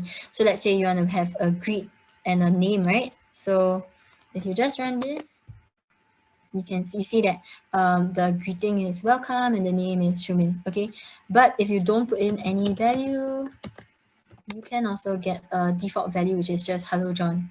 Okay, so that's the good thing about functions. Okay, so good practice is always to put in a default value such as this, so that you won't actually you won't get an error. Okay. Yeah, okay, so let me just, so some of you are asking me to repeat the use of return again, right? Just let me finish this last part about common errors, then I'll go back to that part. So then after that, if anyone needs to leave, you can just go ahead and leave. So yeah, so that's functions. Okay, and finally what I want to talk about is common Python errors. So really, as a beginner, when you just start coding, right, you're going to meet a lot of errors. You're going to face a lot of errors. It's going to be very normal. So whenever you get errors, right, just don't be intimidated by it. I mean, the first time you see an error, you'll be like, oh no, why I have an error? But really, just go and like tackle the error. So read the error message and try and identify why you're getting the error. So some of the very common Python errors, right, is firstly a zero division error. right? So you notice zero division error just means that you cannot divide by zero. Okay, so when you read the error, you see that, oh, actually I got zero division error. So the error is just telling me that somewhere in your code you're actually dividing by zero. So you need to change that. Okay, another way is let's say you can just Google this. Okay, so you just go to Google, you type in zero division error, and then you can see, oh, Stack Overflow actually has this. Okay, so you can see what are some methods to actually overcome this error. Okay, so good practice is always to go and Google your error to see how you can actually overcome it. Because a lot of times all these errors you meet, right, you may have, someone else may have seen it somewhere else. Okay, another common error is a name error. So we didn't actually define E anywhere in this code, or even if I put like ABC, okay? Name error just means that this variable has not been defined. So you can then check, did I spell my variable correct? Is it supposed to be capital? What is it supposed to be? So you just didn't define this variable above. So name error, you just need to go and check what this error, what the variable is. So maybe it wasn't supposed to be ABC, it was supposed to be X. Okay, then or maybe it was supposed to be Y. Okay, and then you can get your variable. Okay. And finally, the other common error we have is something called a type error. So type error just means you cannot do any sort of operations between different data types. So for example, string and integer, you cannot do addition, right? You need to convert this to a string, for example. Okay, and then you'll be able to add these values. Or you can do 2 plus integer 1. Okay, and then you'll be able to do your mathematical operations. Okay, so yeah, these are all your different common Python errors that we have. Okay, so yeah, I just want to stress, whenever you meet all these errors, right, don't be disheartened, don't be intimidated. Just go ahead and Google and try and identify. If you meet this error, probably someone else has also seen this error before, and there's hopefully going to be a solution for it. So yeah, you can go ahead and look at their solution, or you can ask a friend, or you can read the error itself and try and identify why you're getting the error. Okay. Yeah, so those are the key things that I want to explain today, go through today for today's Introduction to Python workshop. So thank you for attending this workshop. I'll stay back for 10 minutes to answer all the different questions that y'all have. Okay, and I'll save this workbook and put it into the Google Drive after the session so that you can make use of the code. Okay, so thank you for those of you for attending it. Okay, so now let me go through some of the questions. So someone asked, does apostrophe and equal have a difference, right? So apostrophe, colon and equal. So colon is actually whenever you do your if, elif, else. Okay, so over here, whenever you do your if, elif, else, that's when you use a colon.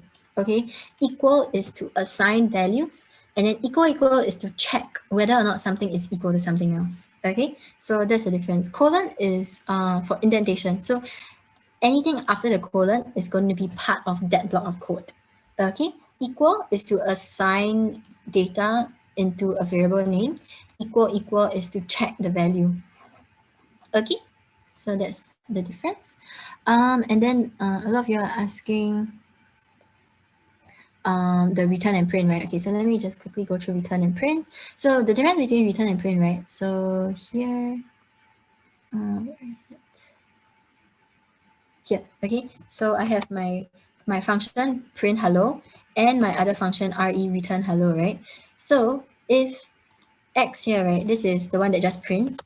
If I have x equals to my function, I will just print the hello here, but I won't be able to reuse the output again. Whereas if I have a return, right, in the y, okay, so if I call my y again, I will get a hello, which is the output of the function, okay? And I can do anything. So I can do a y dot lower here. I can do a y dot upper. Okay, I can manipulate this output however I want. But for the x here, right, I won't be able to. So even if I do a x dot lower, I won't get anything, okay? Because when I print, it just prints immediately for the user to see. And then if I need to use it again, I won't be able to because it just printed on the UI for the user to see. It's not something that is an output that I can use over and over again, okay? That's the difference between print and return. Okay, and then what if we have more than one variable like length times height? So good question, right? So for functions, right? Yeah. So you can have multiple different variables. Okay. So if I have define area rectangle, for example. Okay. So it's length and then length and then height. Okay. Then you can return length times height. Okay. So any amount of variables you have, you just need to put it in the parentheses. Length, height, maybe like, I don't know, A, B, C, right? Whatever variables you want. Okay, then you can do the manipulation of your data inside your function. Okay, so you can have like area equals to length, ENG2H times height. Okay, and then maybe you want to do area divided by A times B plus C or whatever other operations you need to do, you can just do it inside your function. Okay, and then at the end you can just return area. Okay, so when you run this, you can run area rectangle. Okay, then maybe we can have 10 times 10 divided by 2, 6 plus 1 or something. Okay, so like you can just put in all your different values here. Okay, but good practice is of course to have default values. Okay, so because you see if I'm missing a value, it'll give me a type error, right? Because I'm missing the last, because here I have 1, 2, 3, 4, 5. I have 5 input, right? But I only put in 4 values, right?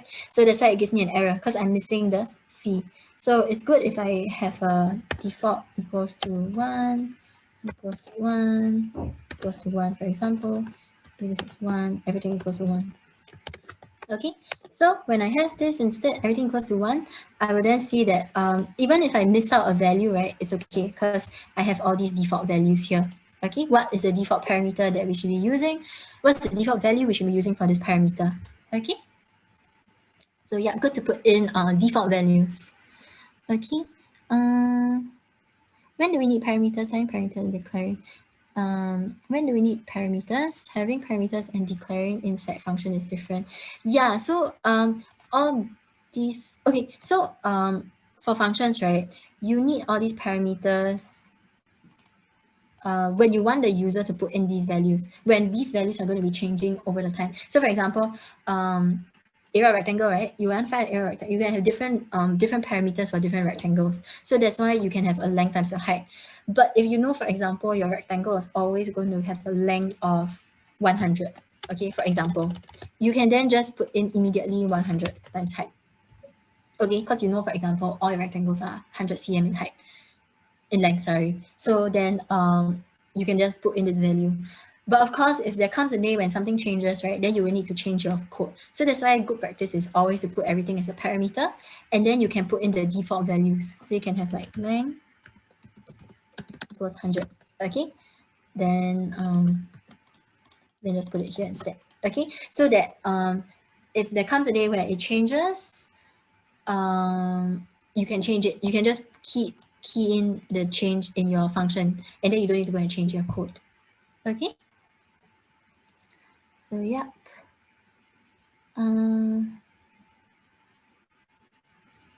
Okay, so oh yeah, so for those of you who are interested, right, we're from Smartcademy, and then you can just go onto our website, Smartcademy, and find out all the different courses we have. And then for Shopee wise, we do have another course that we'll be conducting in 2 weeks' time on natural language processing. So analyzing sentiment analysis, analyzing sentiments within text data. So if you're interested, you can sign up for that course, that training workshop as well. Okay, so for those of you who are asking,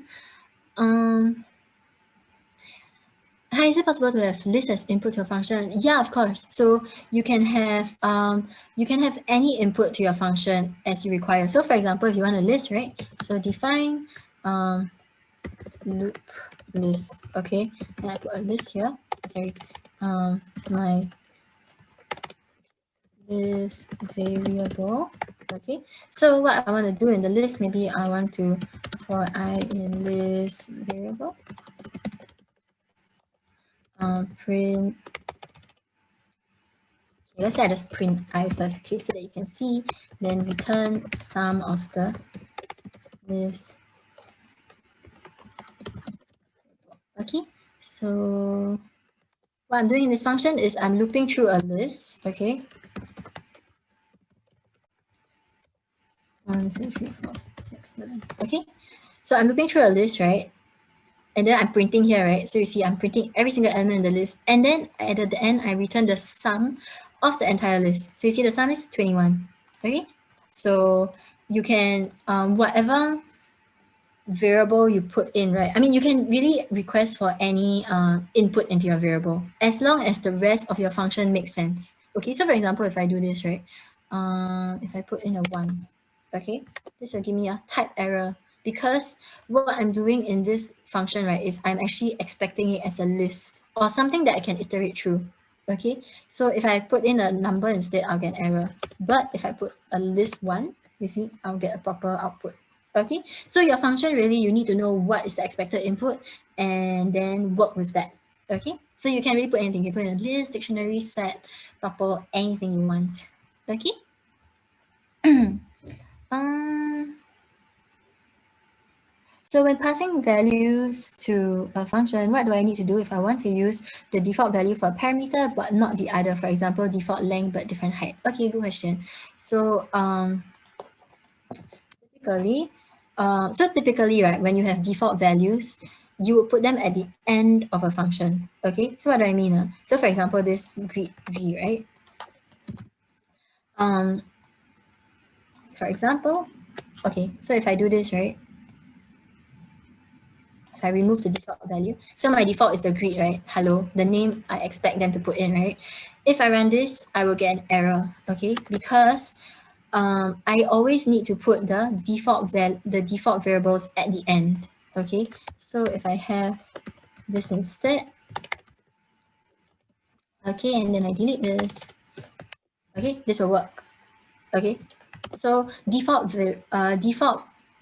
parameters with default values always go to the end, push towards the end, okay? And then yeah, you can just change the value as and when you want. So if I don't want Shubin, let's say I want Jane, okay? Then I can put welcome Jane, okay? And then if you want, all your parameters can have default values as well. Okay, so that even if you don't put in anything, you will have hello Shumi. Okay, so these are for default values for arguments. Okay, there is something else called keyword arguments, whereby you can actually define which parameter you want to look at. Okay, so keyword arguments, right? Basically,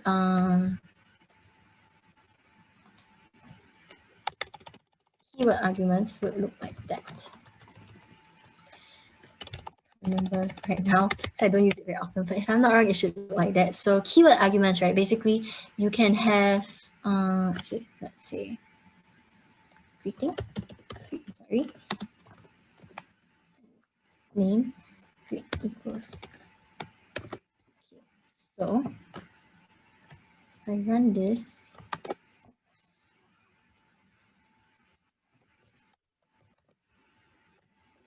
oh shucks, I can't remember right now. Okay, but okay, yeah. So for those of you who are interested, right, you can go and Google keyword arguments. But keyword arguments will help you put in the parameter name as well. So when you want to identify which one is the name and which one is the greeting, right, and you want to put that in as a for example, like that, name is something like that, right? You can use this thing called keyword arguments. Okay, right now at the top of my head, I can't recall how to do it, but yeah, you can just go and Google keyword arguments for functions. Okay, if you're interested. Okay. Okay, I'll answer like a few more questions and then we'll call it a day. Okay. So does mathematical equation in Python follow BODMAS? I don't really know what is BODMAS, okay, but the good thing about Python is we have something called SciPy and NumPy, okay, so SciPy and NumPy are packages. You can import SciPy and import NumPy. So the good thing, as I mentioned about Python, right, is you have many, there are many different libraries that you can use, even for scikit-learn, for data science, right, we like to use this thing called scikit-learn. Okay, so you can import all these different libraries, and then there are all the different all the different functions that are really predefined for you. So for example, mean, median, mode, right, all these different kind of mathematical formula, right, that you don't want to code out from scratch. Someone has already created the function for you. So like if the rule has already been invented, you don't need to reinvent it. You can just import all these different libraries, and you'll be able to put out and you'll be able to use all the different equations in there already. So scientific Python and NumPy, right, all these have many different mathematical equations that you can use. So yeah, you can go and look into these if you're interested. Okay.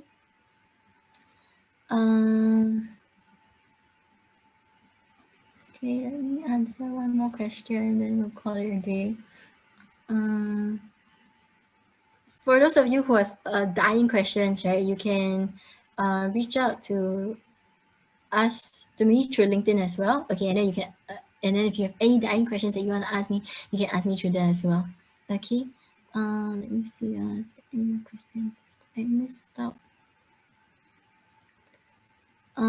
Star and star can use for string. So the star and star, I'm thinking it's the keyword arguments and the arguments. So that one I need to, yeah, that one I need to go and Google. Is it star name? Oh yeah, it could be star name. I think it could be star the other way. Yeah, but yeah, go and Google keyword arguments if you're interested to find out more about that. Okay. If I just want to change the first alphabet to upper, then just do a dot capitalize, okay, instead of a dot upper, dot lower. Okay. Yeah, so I think those most of the questions. Did I miss out anything? What is a good and effective way to practice, right? So for those of you who are interested to practice more Python, you can go to this HackerRank. Okay, so this is a good site you can actually use to actually practice your Python programming, and a lot of companies use it for hiring as well. So it's a good place to actually practice your coding if you don't have any specific use case that you're interested in. Okay, so yeah, you can check out this website. Okay, so if not, yeah, that is all that I want to cover today. So yeah, for those of you who are still around, your feedback matters. If you can, just head over to this website and give us a quick feedback on what you thought about today's session. It'll be great. Okay, if not, thank you so much for your time today. And I think Mildred will take over.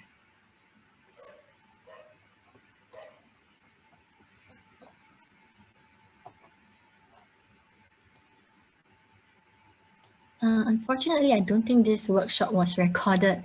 So yeah, but all the materials will be up in the Google Drive.